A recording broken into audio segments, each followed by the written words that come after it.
এটা হচ্ছে খুবই উৎসবমুখর দেখতেছি, আমাদের জীবনের প্রথম ডাকসু।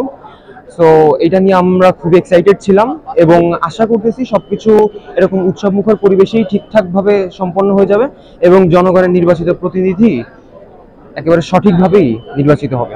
অনেকদিন পরে এখানে খুবই উৎসবমুখর পরিবেশে ডাকসু হচ্ছে, এটা সবার মাঝে একটা আনন্দ বিরাজ করছে এবং ঈদের মধ্যে আনন্দ সবার মধ্যে বয়ে যাচ্ছে এবং এটা খুবই ভালো লাগার একটা বিষয়। এখানে সবাই লাইন ধরে ভোট দিচ্ছে, নিজের পছন্দের প্রার্থীকে ভোট দিচ্ছে এবং কোনো ধরনের এই পর্যন্ত বিশৃঙ্খলা হয়নি কিংবা হচ্ছে কোনো ঝামেলা হয়নি। আসলে একজন ভোটার হিসেবে গতকাল রাত থেকে ক্যাম্পাস পরিদর্শন করেছি, তো দেখেছি ক্যাম্পাসে আসলে সর্বস্তরের নিরাপত্তা আছে। আর আপনি জানেন যে অনেক দিন ধরে ডাকসু হয় না, সেই অনেক বছর হয়ে গেছে, 5-6 বছর আগে ডাকসু হয়েছে। তো এই সময় কিন্তু আমাদের যারা এখন বর্তমানে ক্যাম্পাসে অধ্যয়নরত প্রত্যেকে কৌতূহলটা বেশি। তো আমি মনে করি যে ক্যাম্পাসে কোনো থমথমে পরিবেশ নেই বা হবে না, সকল প্রার্থী তার ভোট খুব সুন্দরভাবে দিতে পারবে, সুস্থ শান্তিপূর্ণভাবে। আমাদের যাকে মন চাচ্ছে আমরা যোগ্য প্রার্থী দেখে কোনো দল মত নির্বিশেষে যারাই যোগ্য তাদেরকে ভোট দেওয়ার জন্য প্রস্তুত আছে। 16-17 বছর ধরে আমরা আসলে ভোট দিতে পারিনি, সেক্ষেত্রে জাতীয় নির্বাচন বলেন আর ডাকসু নির্বাচন বলেন, এটা একটা অন্যরকম অভিজ্ঞতা। এবং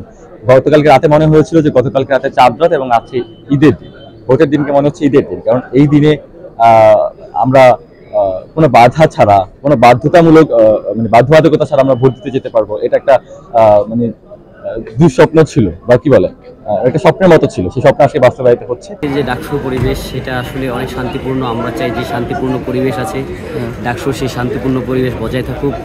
আজকে যে এই পরিবেশ রয়েছে, এই পরিবেশ যদি ডাকসুতে সম্পূর্ণ সময়টুকু এইভাবেই বিরাজমান থাকে, তাহলে আশা করছি খুব সুন্দরভাবে ঢাকা বিশ্ববিদ্যালয়ের ঐতিহাসিক ডাকসু আমাদের এখানে অনুষ্ঠিত হতে যাচ্ছে। সবার জন্য শুভকামনা, প্রত্যেকটা প্রার্থীর জন্য শুভকামনা। ইনশাল্লাহ ভোটাররা তাদের ভোট দিয়ে আসলে তাদের যে যোগ্য প্রার্থী তাদের মূল্যায়ন করবে এই আশা করছি।